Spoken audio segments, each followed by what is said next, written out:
नमस्कार शेतकरी मित्रांनो, मी सतीश गावंडे. आपण हे कोणतं गाव, करवंड येथे. तर या ठिकाणी आपण मल्टीप्लायर दिले होते या कारल्याच्या प्लॉटला. हे शेतकरी आहेत आपले. नमस्कार सर. नमस्कार. सर्वप्रथम नाव सांगा सर आपलं. साहेबराव गुलाबराव सुरोडकर. बरं. गाव करवंड, तालुका चिखली, जिल्हा बुलढाणा. बरं. करवंडचे या कारल्याच्या प्लॉटला मल्टीप्लायर सोडण्या अगोदर कशी होती क्वालिटी आणि आज काय वाटतं ते तुम्हाला?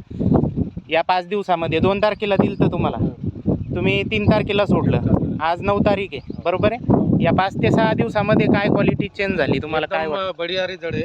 आणि पहिले एकदम छोटेसे होते, क्वालिटी असे थोडं पानं घेणं हे थोडे असे बारीक होते. आता म्हणजे पानं घेणं क्वालिटी एकदम सुपर दिसते. म्हणजे पानाची साईज सुद्धा बनली, हे बघू शकता तुम्ही. आणि फुल सेटिंग, फळ सेटिंग सुद्धा चालू झालेलं आहे अशा पद्धतीनं. आणि हाईट पण चांगली आहे, शेंडासुद्धा स्ट्रॉंग पद्धतीनं चालू आहे. हे बघू शकता तुम्ही पूर्ण प्लॉटची कंडिशन या ठिकाणी. असे मल्टीप्लायरचे रिझल्ट आहे. तर बाकी शेतकऱ्यांना काय संदेश देऊ इच्छिता मल्टीप्लायरबद्दल तुम्ही? वापरायला पाहिजे का नाही पाहिजे? बरोबर, रिझल्ट आहे त्याचे, तुम्ही समाधानी? समाधानी. तर अशा पद्धतीनं शेतकरी मित्रांनो रिझल्ट आहे मल्टीप्लायरचे. तर प्रत्येक शेतकऱ्यांनी मल्टीप्लायरचा वापर करणं गरजेचं आहे.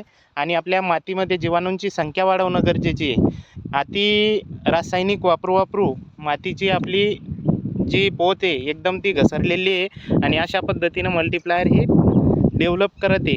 तर म्हणायला हरकत नाही, मल्टीप्लायरचे जबरदस्त रिझल्ट. धन्यवाद.